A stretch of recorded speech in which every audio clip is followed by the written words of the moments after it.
하나님께서 우리에게 2020년 새해를 허락하셨습니다. 어떤 사람에게는 새해가 지난해의 반복이라고 느껴질 것입니다. 시간은 돌고 돈다 라고 생각하기 때문입니다. 그러나 우리 그리스도인에게 새해는 전에도 없었고 앞으로도 없는 유일무이한 시간입니다. 처음 맞이하는 시간이기에 순간마다 설레고 기대가 되고 새롭습니다. 또 다시는 돌아오지 않는 시간이기 때문에 소중합니다. 분초가 소중합니다. 한순간도 우리는 헛되이 보낼 수가 없습니다. 저는 이 소중한 한 해를 오늘 읽은 시편 1편 말씀과 함께 열고자 합니다. 365일이라는 1년을 이 말씀과 더불어 영적 여행을 떠나고자 합니다. 영적 항해입니다. 배의 이름은 파리 선한 장로교회 호.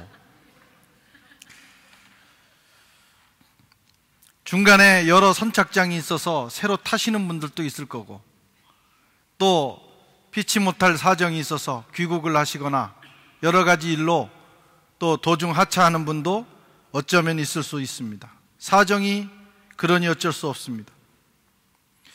다만 이 배에 타고 계시는 이 동안 1년 동안 최선을 다해서 한번 가보자, 이런 말씀이에요. 오늘 시편 기자는 하나님께서 디자인하신 이런 인생이 되면 좋겠다, 내가 만든 사람은 이렇게 살았으면 좋겠다 하시는 그 최고의 인생을 우리에게 말씀해 주고 있습니다. 이렇게 표현합니다. 3절에 저는 시냇가에 심은 나무가 시절을 조차 과실을 맺으며 그 잎사귀가 마르지 아니한 같으니 그 행사가 다 형통하리로다. 시냇가에 심기운 나무 같은 인생, 시절을 따라 과일을 맺는 인생, 그 인생이 늘 푸른 나무 같은 인생, 그리고 그가 하는 모든 일, 그의 행사가 형통한, 막힘이 없는 인생. 누구나 이런 인생을 꿈꿉니다. 최고의 인생이겠죠. 하나님께서 이런 인생을 창조하셨어요. 하나님의 형상을 따라 지음받은 우리가 이런 인생 살다가 하나님 앞에 오라고 그렇게 만드셨습니다.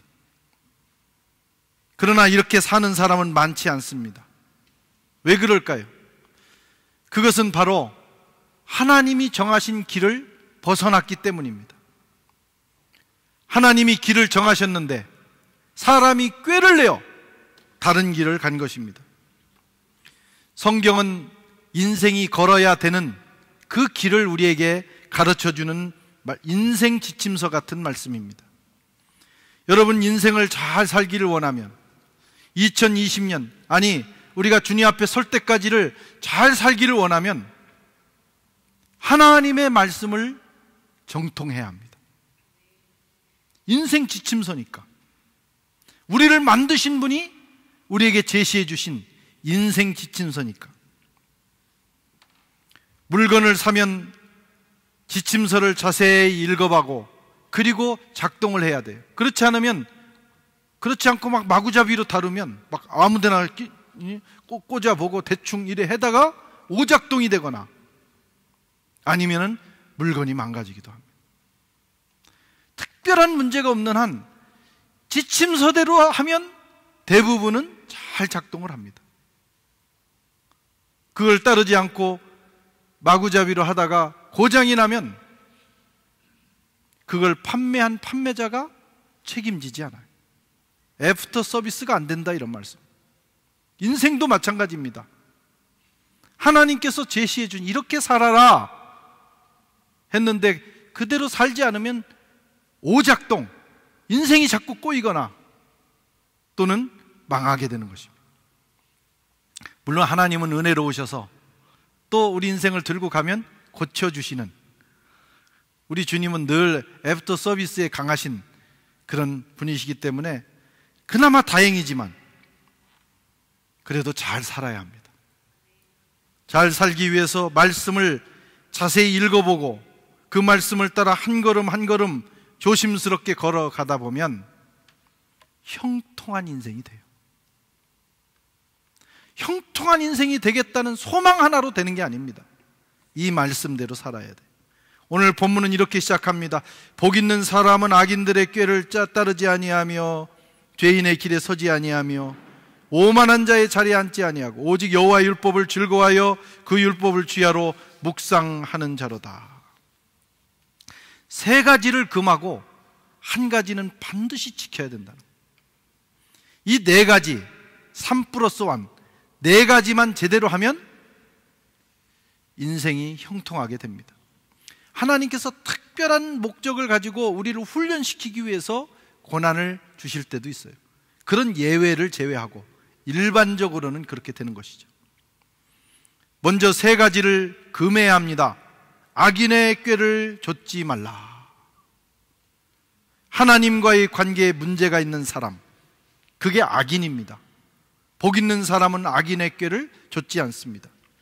악인은 레쉼이라는 단어를 쓰는데 하나님의 뜻을 따라 살지 않고 자신의 욕심과 생각을 따라 사는 사람, 삶의 중심이 하나님께 있지 않고 내게 있는 사람, 이것을 하나님이 기뻐하실까 묻지 않고 내가 유익한가를 먼저 묻는 사람, 하나님께 영광을 돌리지 않고 영광을 자기가 취하는 사람, 이런 사람이 악인이에요. 이 악인들의 대체적인 생각은 그렇게 사는 것이 지혜롭다고 생각합니다. 무슨 하나님의 영광이냐고, 무슨 불편하게 하나님의 뜻을 묻느냐고, 내가 원하는 대로 살면 되지. 자기들은 그것을 지혜롭다고 하지만 하나님께서는 그걸 잔꾀라고 말씀합니다. 그 잔꾀를 쫓아가다가 마지막은 멸망이라는 낭떠러지에 떨어지게 되는 거예요. 복 있는 사람은 이런 사람들의 잔꾀를 따르지 않습니다. 잠언 1장 10절에 내 아들아, 악한 자가 너를 꿰일지라도, 혼자 그렇게 사는 게 아니에요. 자꾸 공범을 만드는 거예요. 자꾸 꼬인다 이거예요. 그렇게 살지 말라고, 더 재밌는 삶이 있다고, 이렇게 살아도 된다고, 꿰일지라도 따르지 말라고, 그것이 지혜라고 말씀하고 있어요. 여러분, 하나님과의 관계를 바로 하시기 바랍니다. 그리고 하나님과의 관계가 바로 되지 않은 사람이 자꾸 친구가 돼서 자꾸 꿰면 그거 따라가지 말고, 혹시 거부할 자신이 없으면 관계를 끊어버리세요. 그렇게 하고 사는 것이 좋습니다. 이 지구상에는 75억의 인구가 살고 있어요. 우리가 매 초마다 새로운 사람을 바꿔서 만나도 다 못 만납니다. 인간관계의 폭이 넓어요. 그런데 왜 꼭 멸망하는 사람들의 꾀를 따라가느냐 이거예요. 친구가 중요합니다. 잔꾀 부리지 말고 하나님을 받들어 섬겨야 합니다. 하나님 앞에 자신을 낮추고 그분의 영광을 드러내며 살아야 합니다. 그러면 형통하게 되는 날이 이르는 거예요. 저와 여러분의 삶이 이런 삶이 되기를 바랍니다. 하나님 앞에서 까불다가 다치는 사람이 많아요. 지난주에 말씀드렸잖아요. 그래도 까불어요. 그러면 죽는 수가 있다. 하나님 앞에서는 그렇게, 하나님과의 관계에서는요, 두렵고 떨림으로 섬겨야 되는 거예요. 겁이 없어요, 요즘 사람들은. 하나님이 인자하시지만 그분은 공의로우신 분이에요. 죄인의 길에 서지 말아야 합니다. 절대로 그러면 안 돼요. 이것은 인간관계가 잘못되어 있는 사람, 또는 이 세상을 사는 방식에 문제가 있는 사람이에요. 죄인들의 길에 서지 말며, 핫타임, 죄인은 핫타임인데 길을 잘못 들어서 엇길로 간 자, 악인은 그 중심에 하나님이 없는 자라면 죄인은 잘못된 방식으로 자기의 삶을 추구하는 거예요. 목적을 이루기 위해서 수단과 방법을 가리지 않는 사람, 뭐로 가도 서울만 가면 되다, 꽁 잡는 게 매다, 어쨌든 성공하면 되는 거 아니냐, 어쨌든 목표 지점에 가면 되는 거 아니냐, 목표만 바르면 과정도 그리고 그 방법도 다 용서가 된다, 서울대학교만 가면 되는 거 아니냐, 뭐 하버드만 가면 되는 거 아니냐, 그 방법이 어찌됐든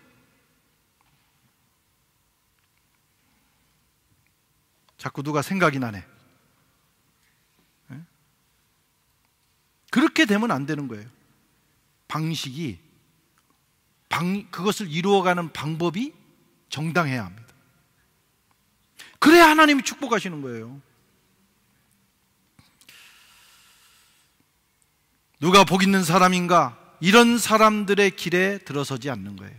서로 품앗이하면서 서로 도와줘가면서 악한 방법으로 목적을 이루는 사람들의 무리에서 벗어나야 합니다. 그러다가는 망합니다.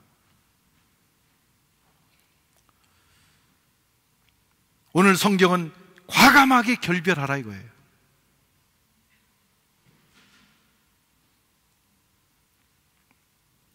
의인의 길은 협착합니다. 의인의 문은 좁습니다. 선택폭이 좁아요. 악인은 못할 게 없는 거예요. 수단과 방법을 안 가리면 되니까 모든 걸 할 수 있는 거예요. 그러나 의인의 길은 좁아요. 왜? 바르게 이루어야 하니까. 그러나 하나님이 인정하신다 이 말씀. 의인의 길은 하나님께서 인정하셔. 악인의 길은 수많은 선택의 여지가 있어서 마음껏 살지만 망하리로다.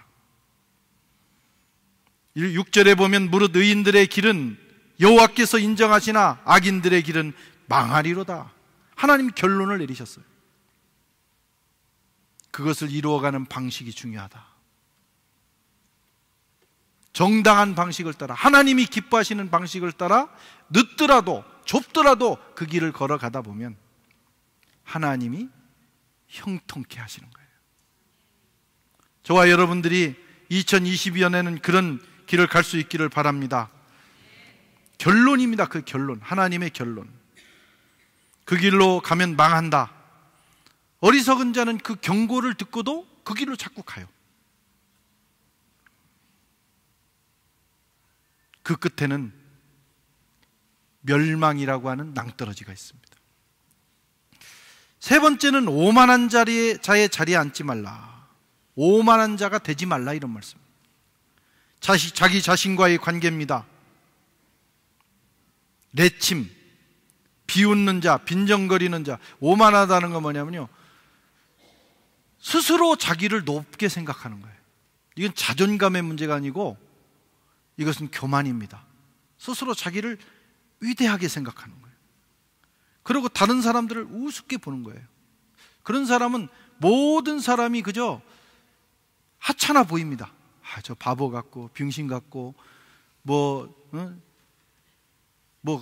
짐승 같고 다 그렇게 보이는 거예요.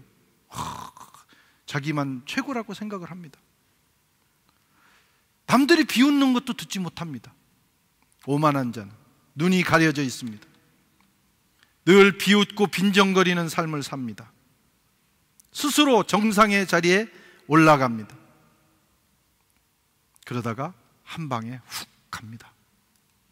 오만한 자, 하나님이 인정하시지 않아요. 그런 사람과는 같은 자리에도 앉지 말라.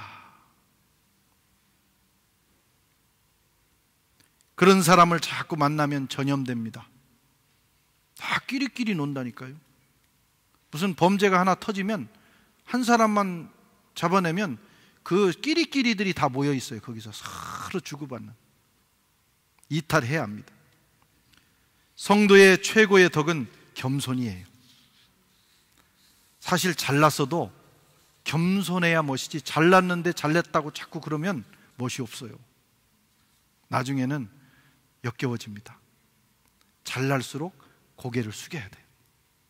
못난 사람이 또 잘났다고 그러면 더 웃기는 거예요. 고개를 숙여야 돼요. 겸손해야 돼요. 겸손한 사람은 어디를 가나 사랑받습니다. 여러분도 인간관계를 해보면 알잖아요. 교만해서 자꾸 자기 자랑만 하고 다른 사람 우습게 여기고 그러면서 흥씨처럼 말이야 사는 사람들 한두 번 만나고 나면 만나고 싶지 않아요. 그런데 인품이 겸손한 사람이 있어요. 많은 걸 가져서도 마치 가지지 않은 것처럼, 많은 것을 배웠어도 그렇지 않은 것처럼 자기를 낮추고 살아가면 얼마나 아름다운지 몰라요. 하나님께서도 그런 사람들을 소중하게 여기십니다. 베드로전서 5장 5절에 젊은 자들아 이와 같이 장로들에게 순종하고 다 서로 겸손으로 허리를 동이라. 하나님은 교만한 자를 대적하시되 겸손한 자에게는 은혜를 베푸시느니라. 답이 정해져 있어요. 겸손한 자에게는 하나님이 끝없이 은혜를 주시지만 교만한 자는 그냥 한 방에 가는 거예요. 잠언 18장 12절에도 사람의 마음의 교만은 멸망의 선봉이요 겸손은 존귀의 앞잡이니라. 자기 자신과의 관계를 잘 해야 합니다. 자기 주제를 알고, 그리고 자꾸 하나님 앞에서 낮추면 돼요. 그러면 은혜가 그 인생에 머무르게 되는 거예요. 2020년 한 해 이 세 가지는 반드시 피해야 합니다. 하나님을 무시하고 사는 사람과 결별하세요. 잘못된 방법을 선택하지 말고 겸손의 자리로 가야 됩니다. 아멘. 하여튼 이렇게 하다가 망한 사람이 많아요. 그러지 마세요. 한 가지에는 목숨을 걸어야 돼요. 그것은 오직 여호와의 율법을 즐거워하여 그 율법을 주야로 묵상하는 자로다. 누가 복 있는 사람이냐? 하나님의 율법을 즐거워하는 자예요. 굿뉴스 바이블에는 이렇게 돼 있어요. 하나님의 말씀을 순종하는 일에서 즐거움을 찾고. 오늘 제가 예배를 시작하면서 예배에 부른 말씀도 시편 112편 1절에 하나님이 기뻐하시는 자가 누구예요? 하나님의 계명을 크게 즐거워하는 자. 정말 성경을 너무너무 좋아하는 거예요. 하나님의 계명만 생각하면 무슨 연애편지, 사춘기 시절에 연애편지 받으면 막 설레는 것처럼 말씀을 그렇게 바라보는 거예요. 그런 자가 복이 있고 자손까지도 복이 있게 되는 거예요. 아멘. 밤낮으로 그것을 공부하는 사람이 복 있는 사람이다. 이렇게 번역되어 있어요. 밤낮으로 공부해야 합니다. 여러분 복된 인생이 되기를 원하십니까? 물어보나면 안 하죠. 누구나 2020년 망하려고 시작하겠어요? 다 누구나 좋은 인생, 승리하는 인생, 비전을 가지고 시작하잖아요. 그러면 반드시 지켜야 될 건 지켜야 되는 거예요.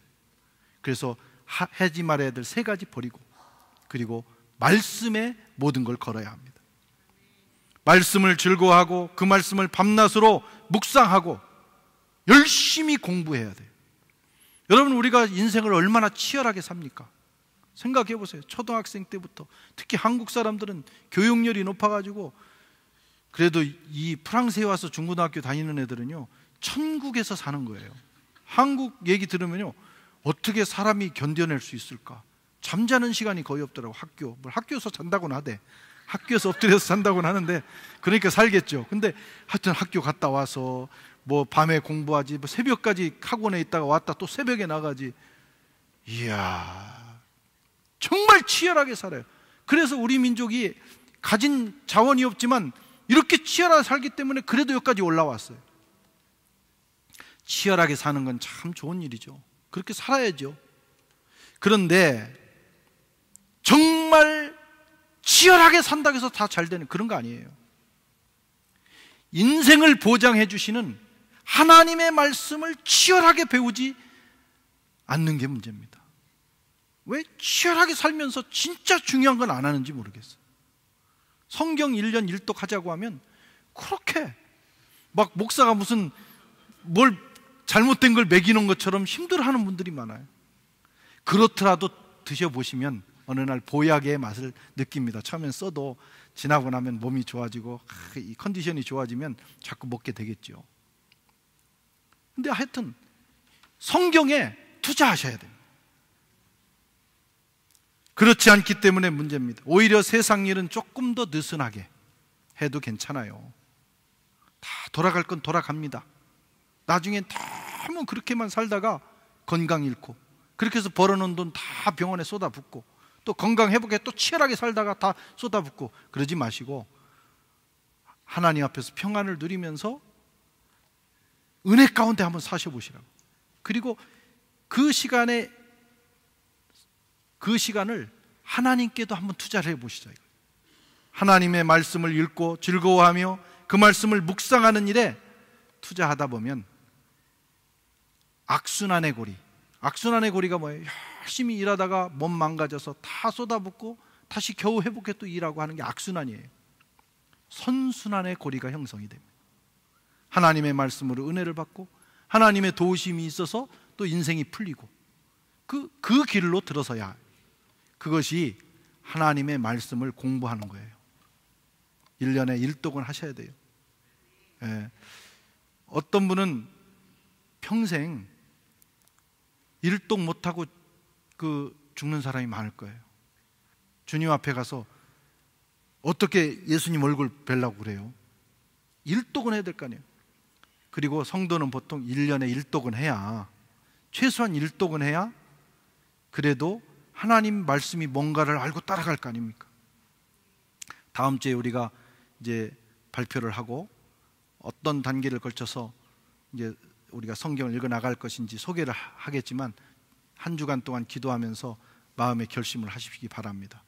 하나님의 말씀을 즐거워하는 1년, 하나님의 말씀을 열심히 공부하고 그 말씀의 역사를 경험하는 1년 되게 하여 주시옵소서. 하나님은 저와 여러분들의 인생이 복되기를 원하십니다. 목사인 저도 우리 교인들이 잘 됐으면 좋겠어요. 다 행복하고 건강하고 그리고 비전을 이루는 그런 삶을 살기를 원합니다. 다른 길은 없습니다. 악인과 죄인과 오만한 자의 길을 떠나야 합니다. 여기에 걸리면 무너지게 돼 있어요. 처음에는 안 그런 것 같죠. 잘 올라가는 것 같죠. 요즘 보세요. 한국 정치 보세요. 훌륭한 분들 다 엘리트들인데 다 여기에 걸렸어요. 한순간에 끝나는 거예요, 인생은. 이 세 가지를 물리치고 말이죠. 하나님의 말씀에 집중해야 합니다. 그러면 잘 될 것입니다. 푸른 나무 같은 인생, 그리고 형통한 인생. 이것은 제 말이 아니고 하나님의 말씀입니다. 기도하겠습니다.